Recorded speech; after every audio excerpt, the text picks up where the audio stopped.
Hello, folks. How are you? Welcome. Welcome. Wish you're here in person. One of these days, we're going to be able to do that again. I want to thank you for joining us, and Happy New Year. And before we begin, I want to say a word about where our economy stands today. We're entering 2022 in a position of a unique economic strength. 6 million new jobs, a record number for a new president, been created since January last. Unemployment is down to 4.2%, 3 years ahead of predictions. New small business applications are up over 30% compared with before the pandemic, and the fastest growth in America in nearly 40 years. And America is the only leading economy in the world where the economy as a whole is stronger than it was before the pandemic, even after accounting for price increases. Because we took action for the American Rescue Plan and a bipartisan infrastructure law, we made important progress. We've begun to change the trajectory of our economy, the one that we inherited, to finally make it work for working people, to build up from the bottom up and the middle out, and to give working people the wages and benefits they deserve, and to encourage more innovation and faster growth. So now we're in a strong position to address the challenge we face, and we have challenges, including the cost and prices that people have to pay. We're already laid out a three-part plan to address costs that families are facing. Number one, fix the supply chains. We're going to have another discussion on that in a couple of weeks with the Secretary of Agriculture. Protecting consumers, number two. Three, lowering kitchen table costs, including with my Build Back Better plan. But today, we're here to talk about strengthening competition, which will bring down cost. Back in July, I signed an executive order to promote competition across the economy. In too many industries, a handful of giant companies dominate the market. And too often, they use their power to squeeze out smaller competitors and stifle new entrepreneurs, making our economy less dynamic and giving themselves free rein to raise prices, reduce options for consumers, or exploit workers. The meat industry is a textbook example on the price side. 4 big corporations control more than half of the markets in beef, pork, and poultry. These middlemen that they buy from, farmers and ranchers, and sell the processed product to grocery stores. That's the way it works. Without meaningful competition, farmers and ranchers don't get to choose who they sell to. Or put another way, our farmers and ranchers have to pay whatever these 4 big companies say they have to pay, by and large. But that's only half of it. These companies can use their position as middlemen to overcharge grocery stores and ultimately families. If we can hold a second, I was telling my colleagues earlier in my office that I was sitting in my kitchen yesterday, and there's a sunroom off the kitchen, and my wife was there with her sister and a good friend named Mary Ann, and she was saying, do you realize it's over $5 for a pound of hamburger meat? $5? Well, this is partly, the pound of beef today costs $5 compared to less than $4 before the pandemic. And here's some historical context. 50 years ago, ranchers got over 60 cents for every dollar a family spent on beef. Today, they get about 39 cents. 50 years ago, hog farmers got 40 to 50 cents for each dollar they spent. Today, it's about 19 cents. And the big companies are making massive profits. While their profits go up, the prices you see at the grocery stores go up commensurate. The prices farmers receive for the products they are bringing to market go down. This reflects the market being distorted by lack of competition. I've said it before and I'll say it again. Capitalism without competition isn't capitalism, it's exploitation. That's what we're seeing in meat and poultry, and those industries now.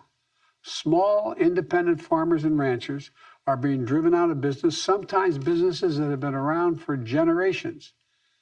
It strikes at their dignity, their respect, and the family legacies so many of them carried for generations after generation.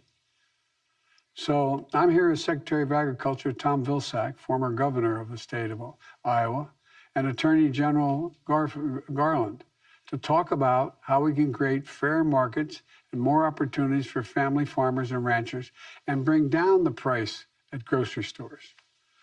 There are 4 pieces of our action plan. First, we're going to invest $1 billion in new and expanded meat and poultry processing capacity, funding that was included in the American Rescue Plan to revive our economy, to bring in more competition and dignity and more farmers, ranchers, and customers. We're going to invest in new and innovative small businesses and meat processors, the lifeblood of our economy. And when we do this, we'll give farmers and ranchers more options beyond giant processing conglomerates, shore up the weak points in our food supply chain. Secretary Vilsack will share some about this very shortly. Second, we're strengthening rules to protect farmers, ranchers, and other producers. For example, the Department of Agriculture is rewriting the rules under the Packers and Stockyard Act, which was a law back in the 1920s that was needed at that time and still needed to protect farmers and ranchers from abuse by processors. The last administration weakened that law, making it possible for the abuse that we're seeing now. We're going to strengthen the law to make sure it works as intended. Third, the United States government, my administration, will enforce existing competition laws vigorously and fairly. My executive order on competition established a whole-of-government approach to increasing competition. And our new White House Competition Council, chaired by the head of my National Economic Council, including members, and Brian is here today, and including members of the cabinet and other key agency officials like the Secretary of Agriculture, the Attorney General, the Secretary of Labor, the head of the Federal Trade Commission. They're all there to make sure that antitrust laws are enforced across the board. Today, the Justice Department and the USDA announced a joint initiative to make it easier for farmers and ranchers to report potentially illegal practices in the agricultural sector. Attorney General Garland will discuss this more. Fourth, we're bringing greater transparency to the industry. A free market isn't truly free without transparency around prices. How do you justify the price? And right now, that's largely disappeared in the cattle market, transparency. Back in August, the Department of Agriculture took steps to address this, and we're going to keep pushing. And I'm pleased to see that Congress is taking action as well to increase competition and fairness, with a bipartisan group of senators now working on legislation to make cattle markets more transparent. And all these issues are areas where we can and we must come together in a bipartisan way. And I'm grateful to the members of the Democratic and Republican members of Congress for being willing to come to the table.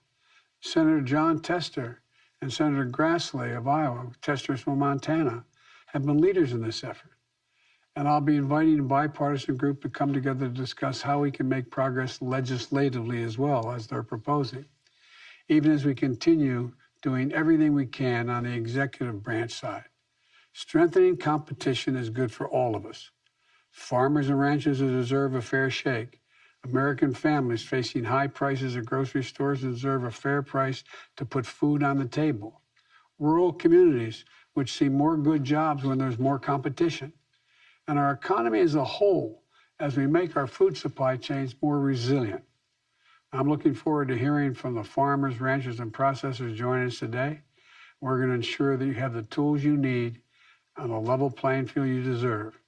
And we're going to fight for fair prices for American farmers, ranchers, and families, all three. With that, I'm going to turn it over to Secretary Vilsack. Tom, the floor is yours.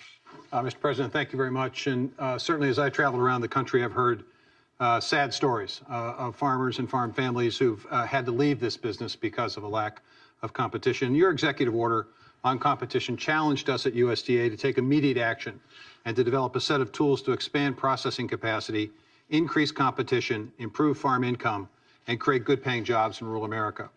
And we went to work. And because of your American Rescue Plan, we have the resources to be able to do meaningful work, committing over $1 billion, broken down as follows. $100 million is going to be utilized to reduce the cost of inspections for existing small and very small processing facilities. This is going to help us maintain the capacity we have. $32 million in grants were awarded to 167 existing facilities to modernize their operations, to allow them to expand their opportunities beyond the state border, to engage in interstate commerce. This is going to expand market opportunity and income opportunities for these processors. $100 million in available loan guarantees to address the middle-level supply chain challenges that this industry faces, from cold storage, warehousing, and also allowing these facilities to expand their operations as well. We believe this $100 million will leverage nearly $1 billion of investment.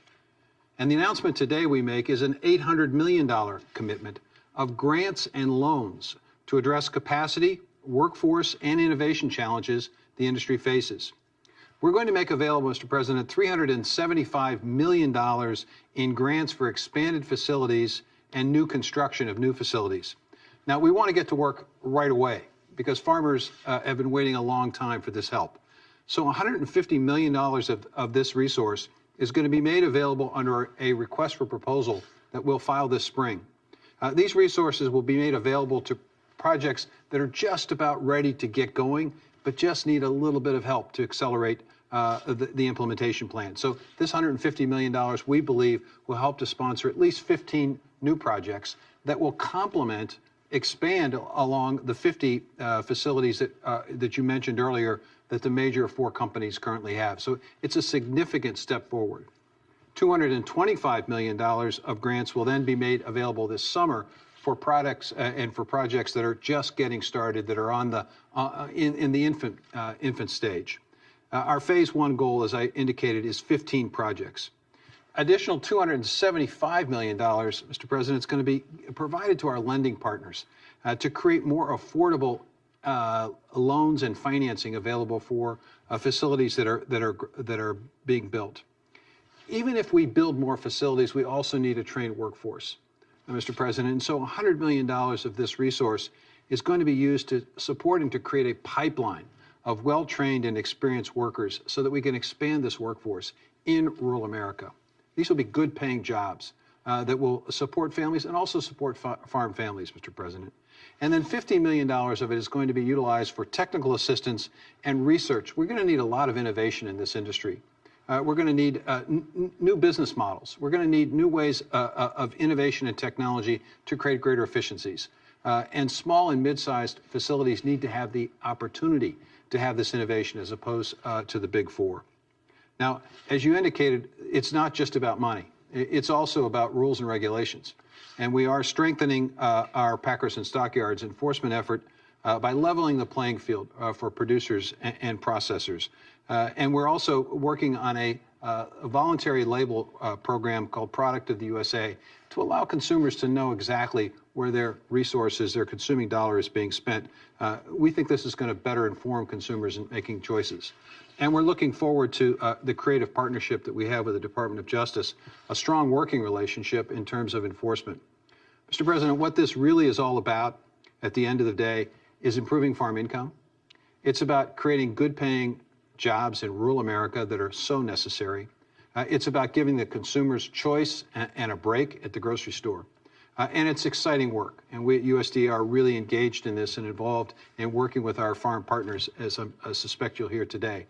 There are stories of woe out there, but we are committed to making a difference. And we're looking forward to working with Attorney General Garland and his great team at Department of Justice in terms of antitrust enforcement. So I'll turn it over to my friend, the Attorney General. Thank you very much, Mr. President, for convening this very important meeting. And thank you, Mr. Secretary, for the tremendous engagement our teams have had over the past year on our shared competition and regulatory concerns. The Justice Department takes very seriously our responsibility to share with our partners across the federal government to protect consumers, safeguard competition, and ensure economic opportunity and fairness for all.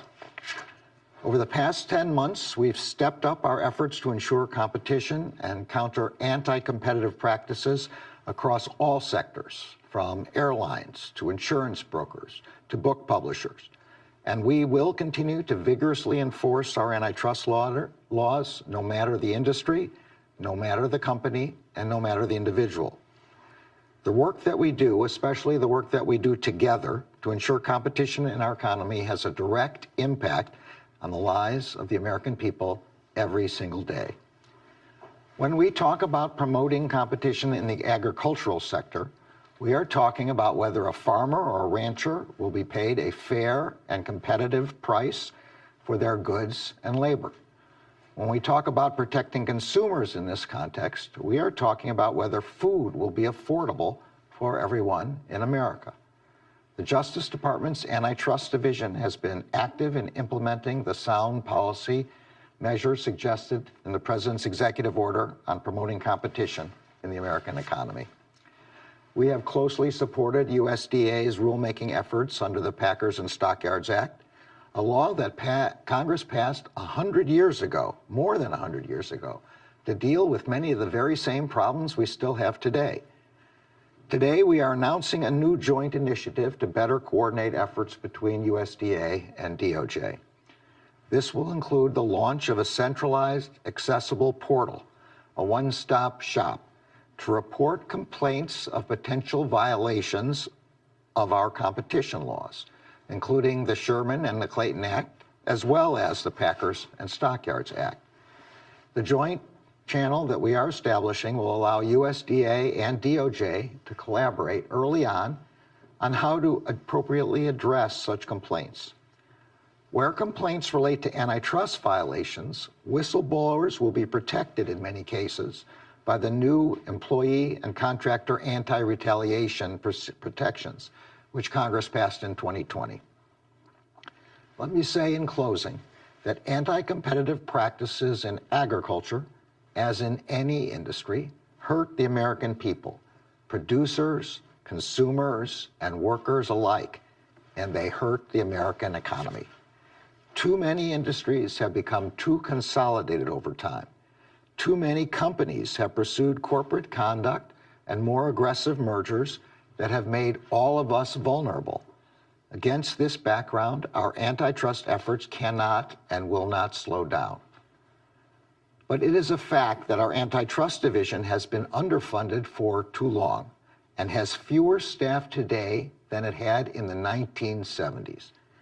That is why we are urging Congress to allocate the resources we need to reinvigorate our enforcement efforts and ensure a competitive economy for all Americans. I look forward to our work together in the days ahead. Thank you very much. Thank you, Mr. Attorney General. And Mr. President, if you may, we're going to hear from the group that we have assembled here, which represents the enormous potential and diversity, geographic and otherwise, in this industry. And we're going to start here with Scott Blubaugh, who is the president of the Oklahoma Farmers Union and operates a cattle ranch in Oklahoma. And I just, Scott, open it to you. And would be curious to hear how you approach the issue of the options for processing and what it would mean to you to have more options and how you think about that in the context of the action steps that we're trying to put forward today. Well, thank you. Thank you, Mr. President, for taking on this very critical issue for rural America. You know, this is on our minds of all of our farmers and ranchers throughout the country, and not since Teddy Roosevelt had we have a president that's willing to take on this big issue. So thank you very much for that. To answer your question, what will it do for me as a farmer and rancher and my membership here in Oklahoma and the American farmers and ranchers is if we are able to be able to process our animals on a more local level, we can retain more of that retail food dollar at our farm gates, at our farms and ranches, in our family operations, and in our rural communities. For too long, we have seen the multinational meat packers suck out all of the wealth of rural America and put it in their corporate coffers, and in some cases, even overseas. So we're excited about being able to have local processing done by local people and then sell directly to the consumer. Whether we can sell to the grocery stores, the restaurants, or the consumers directly, all of these will enable our rural communities to be lifted out of poverty.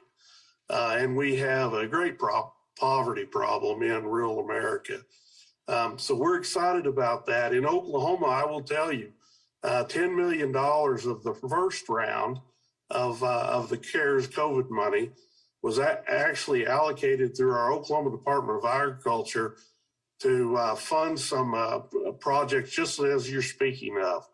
So we had 196 applicants apply for that $10 million of CARES money.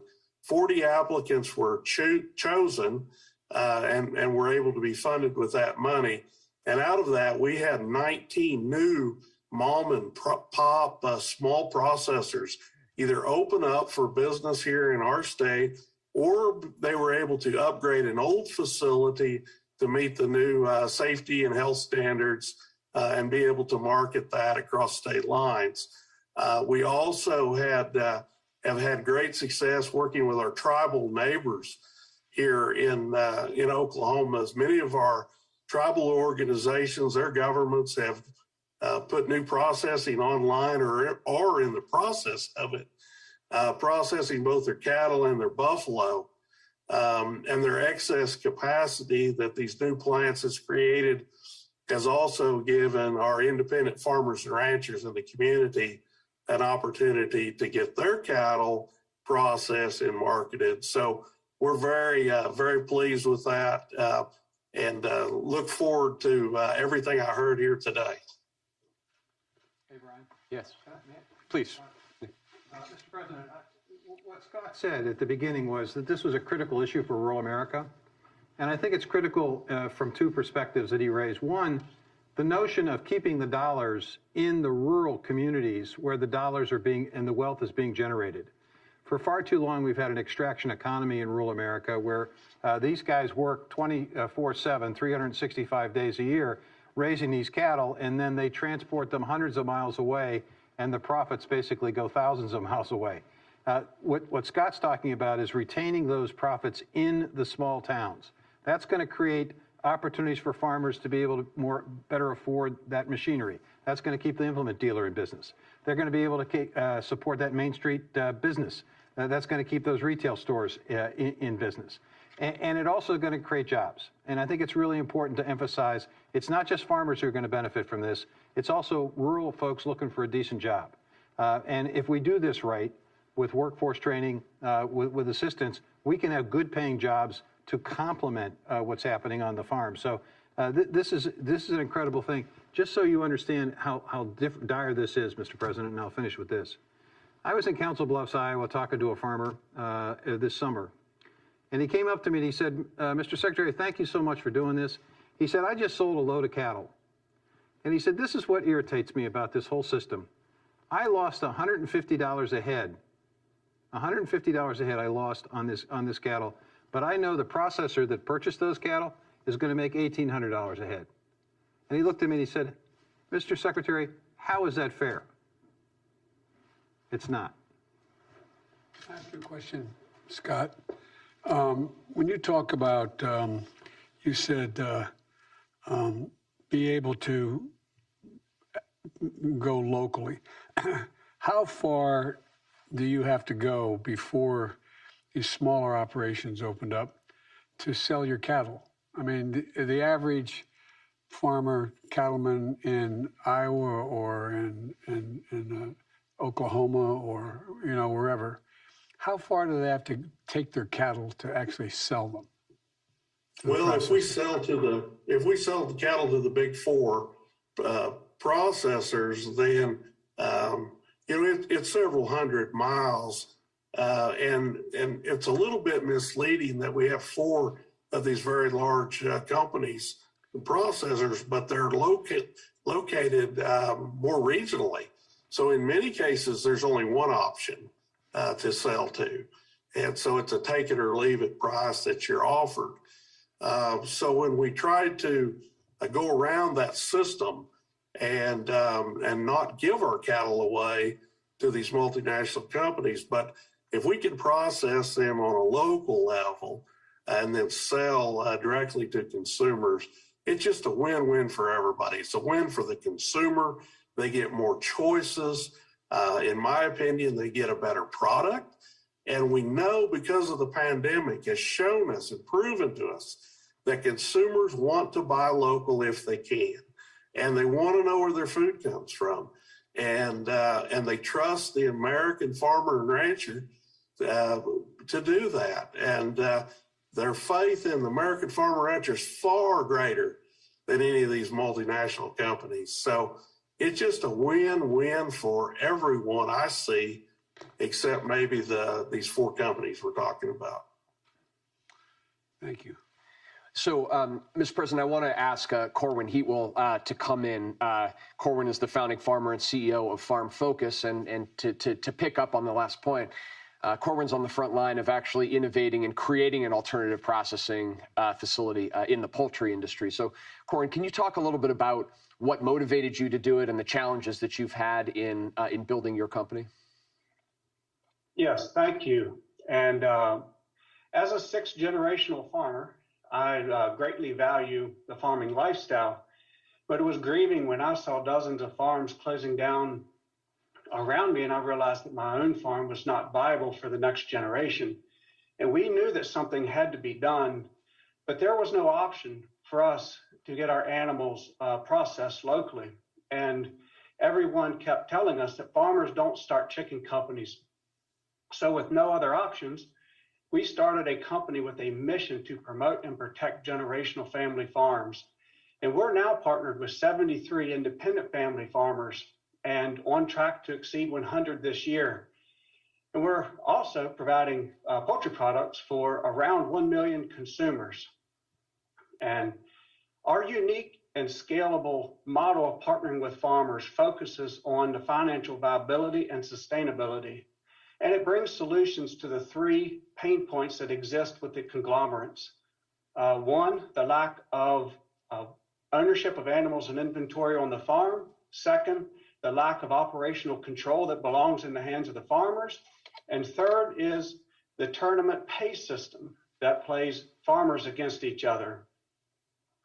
And we found that when you empower farmers with ownership and control, enabling farms to be viable and sustainable for the next generation, that incredible success stories emerge of farmers returning to success from the brink of bankruptcy. And you even see the next generation returning to the farm.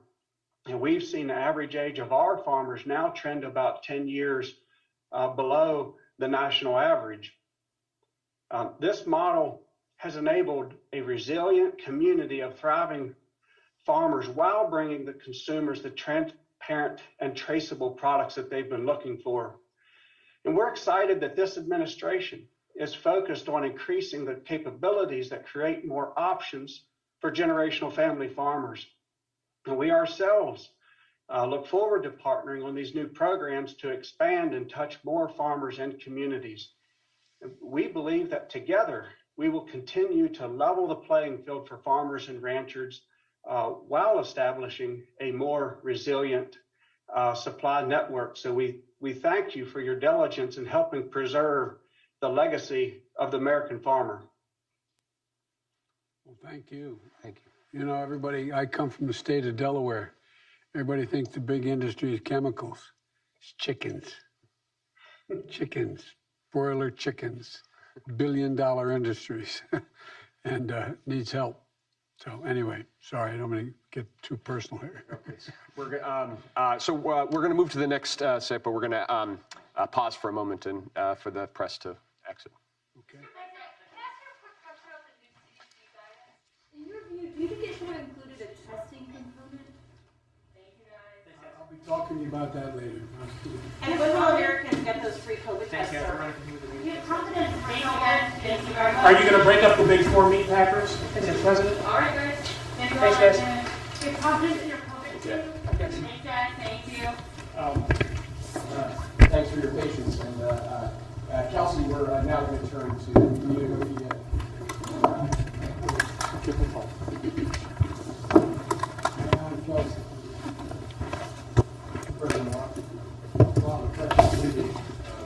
One of the things we're doing in the package of stuff here is that